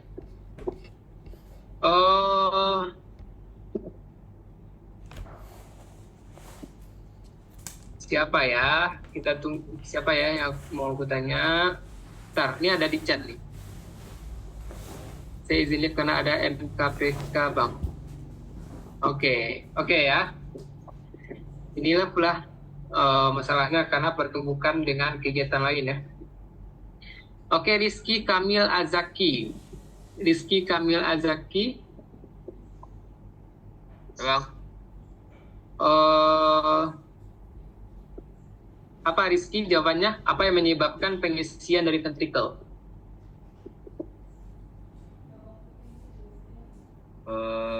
Depolarisasi bang. Depolarisasi betul. Tapi depolarisasi dari apa? Depolarisasi ventricle bang. Depolarisasi ventricle tuh dia mompa nanti deh keluar. Bukan ngisi dia. Depolarisasi atrium bang. Betul, depolarisasi atrium. Jadi pengisian ventricle itu karena depolarisasi. Depolarisasi itu apa? Kontraksi dari atrium. Jadi atrium tuh memeras darah ke bawah. Kayak gini ya. Aku visualkan. Ya. Nah, nih. Ini kan ini atrium nih. Pengisian pengisian ventricle itu karena depolarisasi atrium. Ya, depolarisasi atrium dan darah itu dipompa atau diremas ke bagian ventricle. Ya kan, di sini ada otot-otot jantung juga ya, tapi nggak setebal di ventricle. ya, depolarisasi atrium, sehingga darah di atrium ini diperas ke bawah, gitu ya. Kalau logikanya, kalau dia diperas nih, kira-kira balik nggak dia ke vena cava? Nih, kalau dia meras darah nih, balik nggak dia ke vena cava? Coba deh aku tanya ya. Tadi si apa namanya? Rifki Kamil ya? Bang, saya mau coba jawab, Bang. Ya, siapa? Zarifa, Saya ya? dari Bali mau coba jawab. Itu apa mungkin karena kan katup atrioventrikularnya tuh ditahan untuk terbuka. Jadi itu nggak bisa masuk lagi gitu, Bang. Nggak tahu. Itu menurut Zarifa. Menurut Zarifa, tadi dia bilang karena katup atrioventrikularnya itu ditahan untuk membuka lagi, gitu. Iya, gitu. Ya, kurang tepat nih. Ada pendapat lain? Kenapa? Kalau enggak, pertanyaan abang gini dulu. Pertanyaan abang, apakah mungkin kalau misalkan jantung atrium ini kontraksi, artinya dia meremas darah, apakah mungkin darahnya itu balik ke atas nggak? Balik dia ke aliran darah atas nih. Menurut kalian mungkin nggak itu terjadi? Coba aku tunjuk deh ya. Syairatul Maghfirah Rani. Syairatul Maghfirah Rani. Sama dibantu oleh Dia Fahira untuk jawab. Kedua ya jawabnya. Syairatul Maghfirah Rani sama Dia Fahira saling bantu jawab. Saling melengkapi ya. Semuanya aku bikin aktif di sini. Karena aku harap semua dari kalian di sini 33 orang paham. Oke, Syairatul Maghfirah dan Dia Fahira, apakah ada di Zoom ini? Ada, Bang. Apa jawabannya? Apakah mungkin darah itu bisa balik lagi ketika darah ini dipompa dari sini? Apakah mungkin, kan aturannya kalau darahnya itu dipompa kan ngalir ke bawah sini.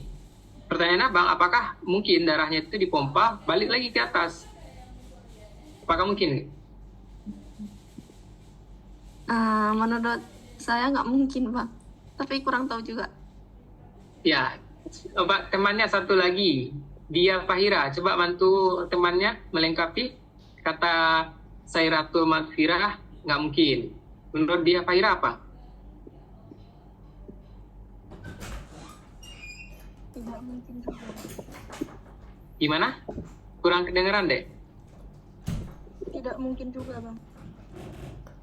Oke, jawabannya nggak mungkin ya. Tapi jawabannya itu secara kata-kata itu udah benar.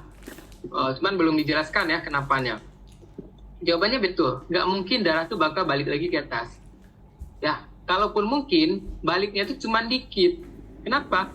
Karena cuma sedikit perbedaan tekanan antara atrium dan antara vena cava dengan atrium. Cuma sedikit perbedaan tekanannya.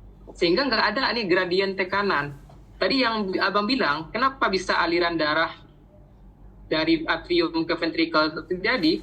Karena tekanan di atrium ini lebih tinggi ketimbang tekanan di ventrikel, sehingga aliran darah itu bisa mengalir dari atrium ke ventrikel. Sedangkan antara vena cava dengan atrium itu tekanannya perbedaan atau selisih tekanan antara keduanya itu nggak jauh-jauh beda. Ya, perbedaan tekanannya nggak jauh-jauh beda, sehingga secara kita bilang nggak ada nih gradien tekanannya, sehingga tidak memungkinkan terjadinya yang namanya apa, aliran balik darah ke vena cava, itu ya, gitu. Nah, penyebab yang kedua adalah karena kalau atrium ini berkontraksi, kontraksi otot itu dia memendek. Jadi akibatnya aliran muara yang sempit ini nanti bakal ketutupan akibat dari kontraksinya atrium. Ibaratnya dia ketika kontraksi atrium dia ketutup karena teremas gitu. Makanya nggak memungkinkan aliran balik ke vena cava gitu ya. Oke, kita next. Udah keren-keren kali ini anak-anak nih ya. Oke, itu pasti pengisian ventricle. Ada jenis-jenisnya yaitu mid diastole ventricle. Gampangnya gini aja. Mid diastole ventricle ini teori ribet ya. Aku gampangnya gini aja. Mid diastole ventricle ini adalah ketika si ventricle dan atrium itu sama-sama diastol. Kalau atrium dan ventricle itu sama-sama diastol, artinya apa? Dua-duanya itu mengalami relaksasi. Artinya ketika fase mid diastole ventricle ini tidak ada aliran darah gitu. Katupnya nggak kebuka gitu ya. Nah, tapi di akhir mid diastole ventricle ini baru kebuka katup nanti. Karena secara tekanan atrium itu masih tepat melebihi tekanan ventricle ya. Walaupun nih dua-duanya sama-sama relaksasi nih. Ya. Dua-duanya sama-sama relaksasi. Tapi tekanan di atriumnya tetap melebihi tekanan ventricle. Kenapa? Atriumnya terisi darah sedangkan ventricle tidak. Gitu ya. Secara logikanya seperti itu. Nah, karena peningkatan tekanan atrium inilah menjelang akhir dari mid diastole atau kita bilang pada tahap kedua ini menjelang akhir diastole ventricle itu akan menyebabkan si katup AV ini, katup atrioventrikular ini terbuka sehingga aliran darah itu bakal mengalir gitu. Ya, mengalir dari atrium ke ventricle. Nah, sebenarnya gini, aliran darah dari atrium ke ventricle tuh diakibatkan dari pembukaan katup itu secara spontan. Jadi katup itu membuka, di fase ini katup ini membuka, ya karena tingginya tekanan di atrium, katup ini membuka, lalu darah tuh ngalir gitu aja. Nah, darah tuh ngalir gitu aja dari vena cava langsung ke atrium, langsung ke ventricle, karena pembukaan katup ini. Ya, gimana? Bingung nggak tuh maksud penjelasan aku? Maksud dari penjelasan aku tuh bingung nggak?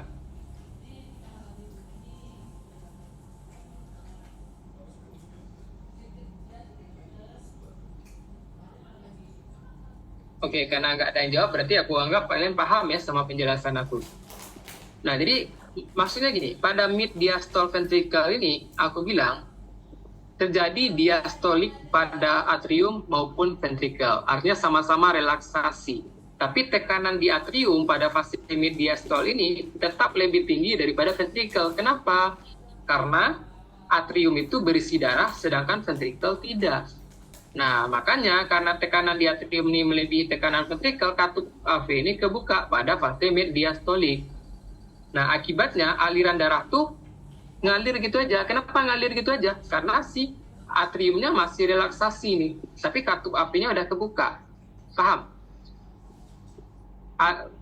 Atriumnya masih relaksasi, artinya belum meremas gitu. Tapi katup AV-nya udah kebuka karena tekanan di atrium itu melebihi tekanan di ventricle.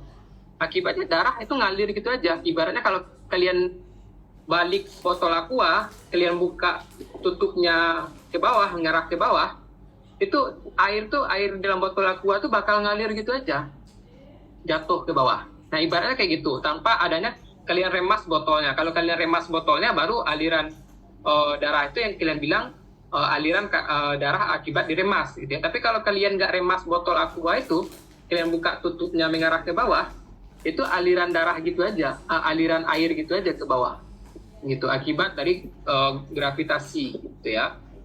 Sampai sini paham? Nah, aliran darah pasif seperti itu sebanyak 70-80 sampai 80% aliran darah di ventricle, ya. Oke? Sampai sini paham? Untuk yang mid diastolik, dia sama-sama relaksasi nih dua-duanya pada fase ini. Nah, menjelang akhir diastolik ventricle terjadi kontraksi dari atrium, ya, terjadi kontraksi atrium akibat atrium itu mengalami depolarisasi. Nah, sisa dari yang 70-80% ini itu adalah darah yang dipompa lagi, darah yang memang diremas. ya, cuman sedikit darah yang diremas dari ventricle. Kebanyakannya itu adalah darah yang mengalir gitu aja dari atrium ke ventricle akibat dari pembukaan katup di fase mid diastole. Oke, sampai sini jelas? Untuk 2 fase ini dulu aja. Jelas dong. Oke, jelas ya. Nah, di fase terakhir adalah akhir diastolic ventricle. Akhir diastolic ventricle ini setelahnya adalah systolic dari ventricle, ya. Nah, karena akhir diastolic ventricle, setelahnya digantikan oleh systolic ventricle. Nah, jadi akhir diastolic ventricle ini ketika sudah terjadi nih mid diastole, telah terjadi akhir diastole ventricle sudah terjadi menjelangnya ya, sudah terjadi, artinya darah itu sudah terisi sempurna di dalam ventricle, ya, sudah tuntas terisi. Ventricle-nya itu sudah terisi tuntas karena udah 100% nih dari sini. Nah, volume darah dari atrium ke ventricle. Maka itu yang kita bilang adalah volume diastolik akhir. Ini harus kalian lihat, ingat, rata-ratanya adalah 135 mili. Itu volume diastolik akhir. Volume diastolik akhir itu apa? Volume darah yang sudah terisi di dalam ventricle itu. Ya, gitu. Oke, aku harap itu paham ya. Kalau nggak paham nanti tanyakan aja. Nah, terakhir adalah systolic ventricular. Systolic ventricular ini nggak banyak lagi. Ini udah aku lihat udah berkurang dulu ya. Ini nggak banyak lagi nih. Oke, kita lihat di systolic ventricular. Nah, itu yang aku bilang tadi, setelah fase diastolik akhir, itu dilanjutkan dengan sistolik dong, ya. Sistolik, yaitu eksitasi ventrikular itu akibat dari hantaran impuls, hantaran daripada eksitasi ya, dari dari nodus A ya, nodus SA ke nodus AV. Nah, dari nodus SA ke nodus AV, dari nodus AV ke berkas His yang bercabang 2 itu ke kanan dan ke kiri, baru ke serabut-serabut Purkinje. Nah, eksitasi akibat serabut Purkinje itu ke sel-sel otot jantung menyebabkan ventricle ini mengalami depolarisasi. Ya, mengakibatkan ventricle ini mengalami depolarisasi. Nah, sebenarnya aku harus menjelaskan bagaimana depolarisasi keseluruhan ventricle, tapi nanti aja. Kita selesaikan ini dulu. Nah, kontraksi ventricle isovolumetrik ini adalah keadaan di mana nggak ada aliran darah nih antara ventricle ke arteri-arteri besar tadi. Ya, antara ventricle dan arteri-arteri besar ini nggak ada aliran. Volumenya tetap. Karena seluruh katup, 4 katup yang tadi kita bahas di awal, itu tertutup pada fase kontraksi ventricle isovolumetrik. Jadi ingat aja, iso itu sama. Ya, nggak ada perubahan. Kalau misalkan kalian bahas di EKG kemarin, isoelektris, artinya garisnya itu lurus gitu ya, garisnya itu sejajar. Nah, iso di sini artinya sama. Jadi kontraksi, ingat aja kalau kalian bingung sama istilah isovolumetrik, iso itu artinya sama. Sehingga kontraksi ventricle isovolumetrik ini adalah keadaan nggak ada perubahan gitu, nggak ada perubahan antara volume di dalam ventricle ataupun volume yang ada di dalam aorta. Ya, arteri-arteri besar ini.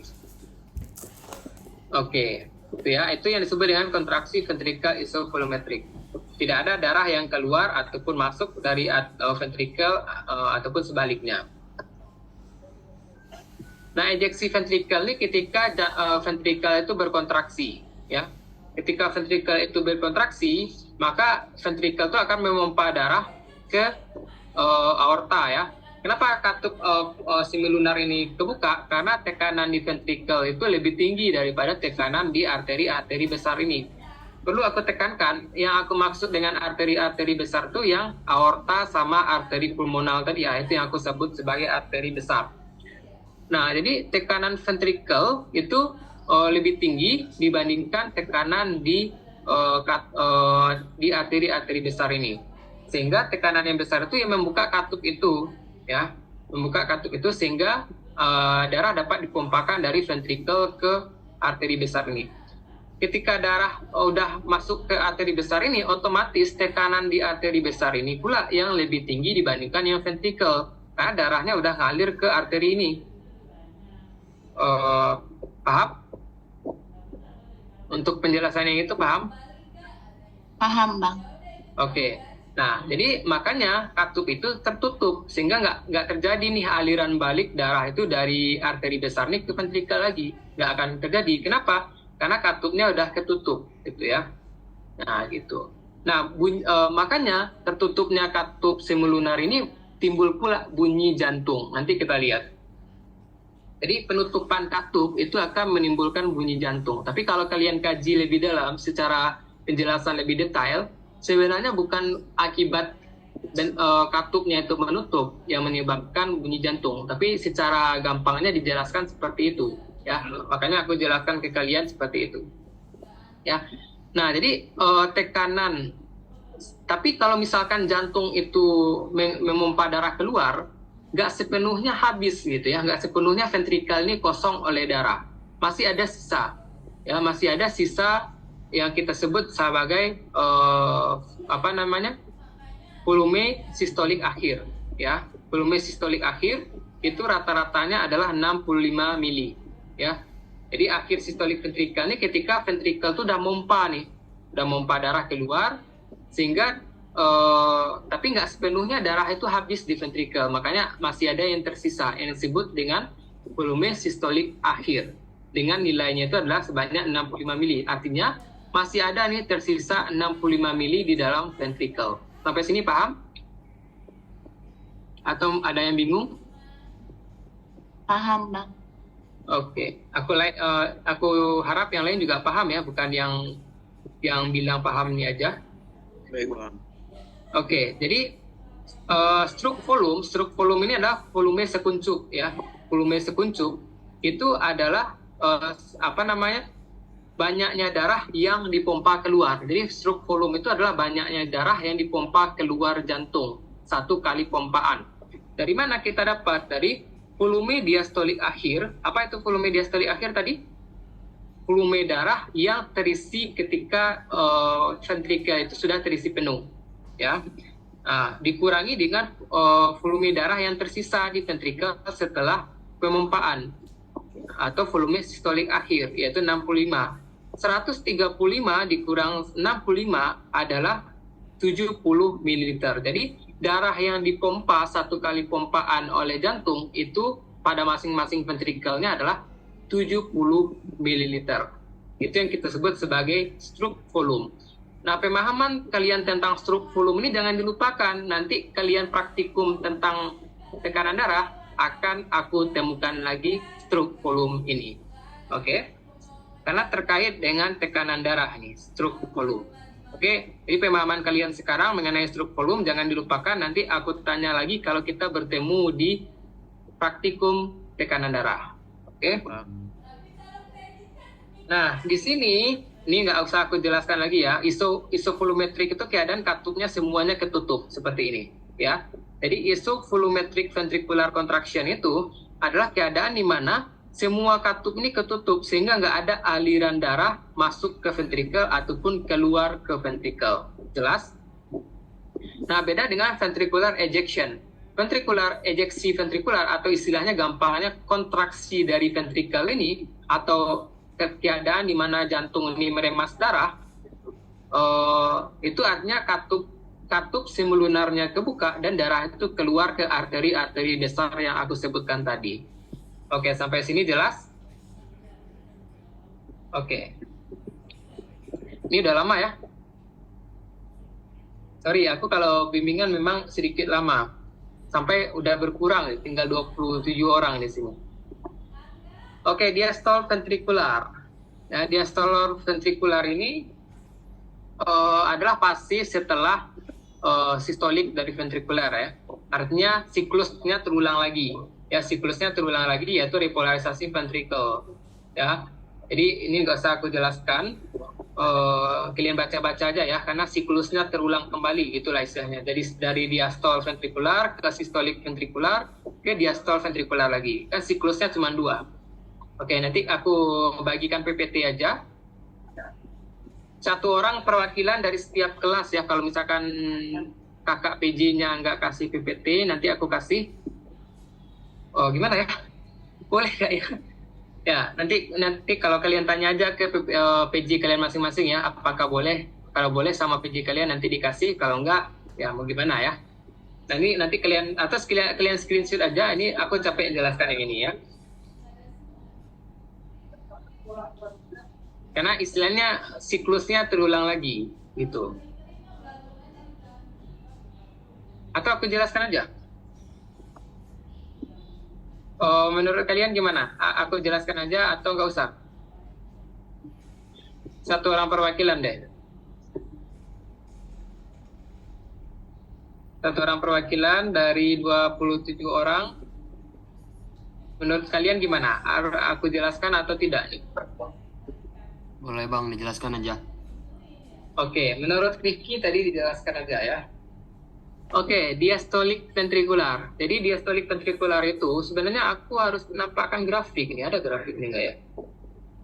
Ini aku jelaskan dulu secara kata-kata di sini.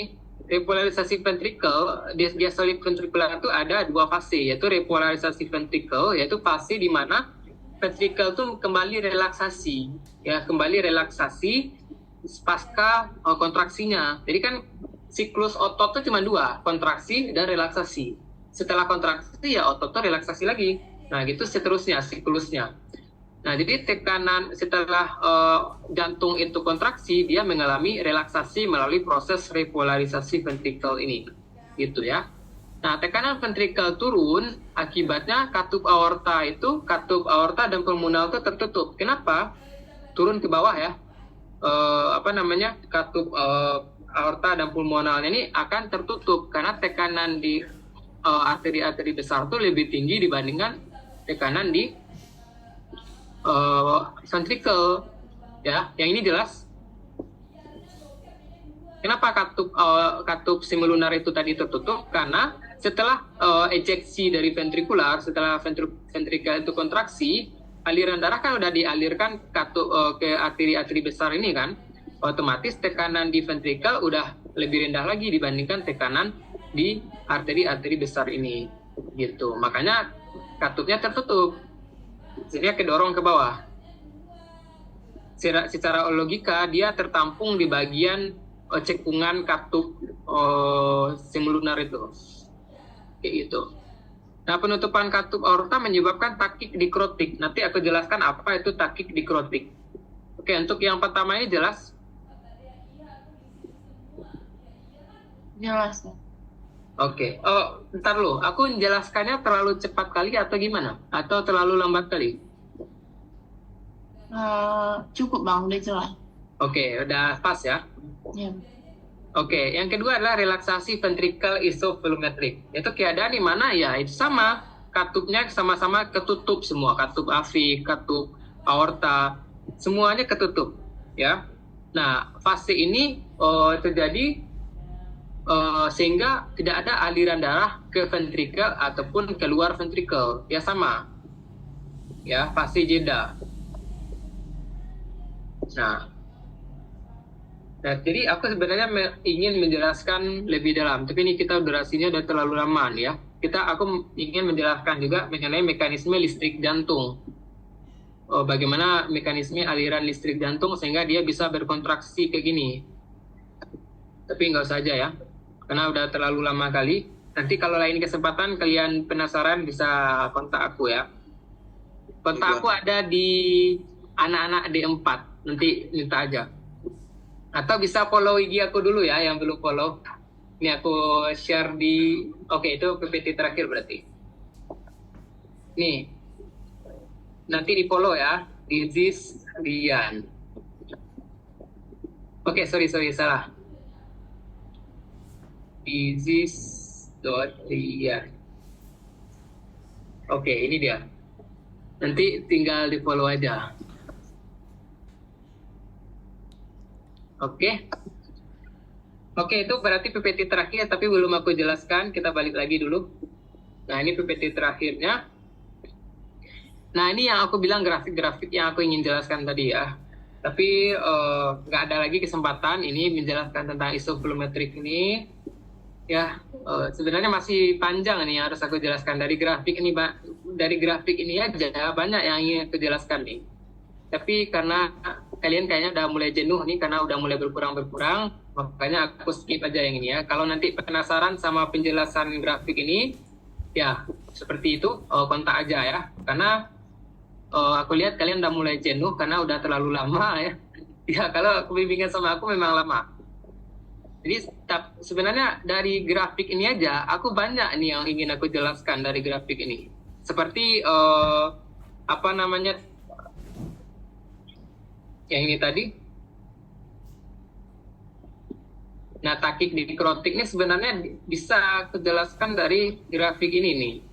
Cuman nggak memungkinkan karena kayaknya kalian udah mulai capek dan mulai jenuh juga, udah terlalu lama bimbingannya, sehingga nggak memungkinkan lagi. Nanti kalau penasaran sama ini, ya tanya lewat chat pribadi aja ya. Oke, ini aja deh yang aku lihat yang di bawah nih. Ya, ini bunyi jantung. Bunyi jantung tuh ada bunyi jantung pertama dan bunyi jantung kedua. Bunyi jantung pertama itu akibat dari pembukaan penutupan katup atrioventrikular. Jadi ketika katup atrioventrikular ini terbuka lalu tertutup lagi, nah itu ketika tertutupnya itu timbul bunyi jantung pertama. Bunyi jantung kedua dari mana? Dari penutupan katup katup semilunar. Jadi katup semilunar ini ketika dia ventrikal ini berkontraksi, katup ini terbuka lalu tertutup lagi. Nah, penutupan katup semilunar ini yang menimbulkan bunyi jantung kedua. Ya, makanya kalau kalian ini perlu aku jelaskan nih sebenarnya.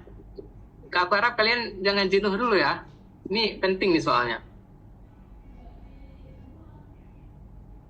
Gimana? Mau aku jelaskan nggak yang ini?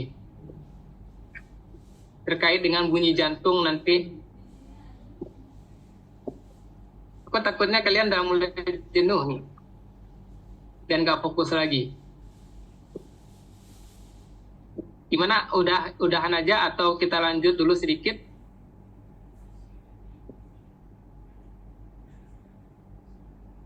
Kalau dari saya udahan aja Bang. Tapi nggak tahu yang lain sih Bang. Oke.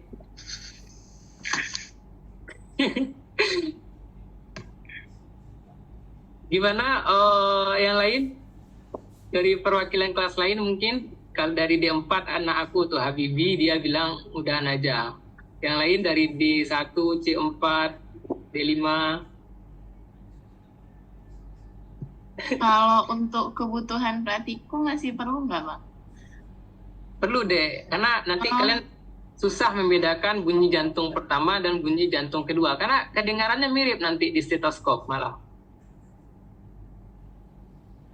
Gimana? Aku jelaskan atau nggak usah aja?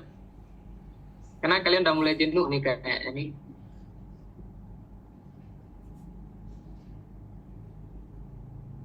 Oke, nggak usah aja ya. Soalnya itu aku rasa penting kali itu dijelaskan. Oke, bunyi jantung itu gampangnya gini. Aku suarakan ya. Luk duk, luk duk, luk duk, luk duk, luk duk, luk duk. Kayak gitu bunyi jantung. Jadi bunyi jantung loop itu bunyi jantung pertama dan duk itu bunyi jantung kedua. Sehingga kalau dilanjutkan kayak gini dia, kalau digabungkan kayak gini. Loop duk, loop duk. Ini bunyi jantung ketiga ini bukan ya? Loop duk kayak gitu. Loop duk, loop duk. Nah, itu bunyi jantung pertama dan kedua beriringan. Loop duk, loop duk, loop duk. Nah, kayak itu secara suara penyuaraan ya. Nah, bunyi jantung tersebut. Tapi secara kalian dengar nanti di stetoskop atau kalian praktekkan sekarang nanti setelah ini, suara jantung tuh kedengaran sama aja. Susah kalian membedakan mana yang bunyi jantung pertama, mana bunyi jantung kedua. Susah kalian bedakan karena sama aja terdengarnya. Nah, makanya penjelasannya aku bilang tadi itu penting untuk membedakan bunyi jantung pertama dan kedua. Tapi karena kalian bilang nggak usah aja, berarti aku skip ya. Oke, dah habis. Oke, sampai di sini ada yang ingin ditanyakan dulu? total berapa jam kita? Tadi mulai dari jam 2 jam bang. Ya, 2 jam. Iya, 2 jam. Rata-rata kalau bimbingan sama PJ kalian berapa lama, Rifki?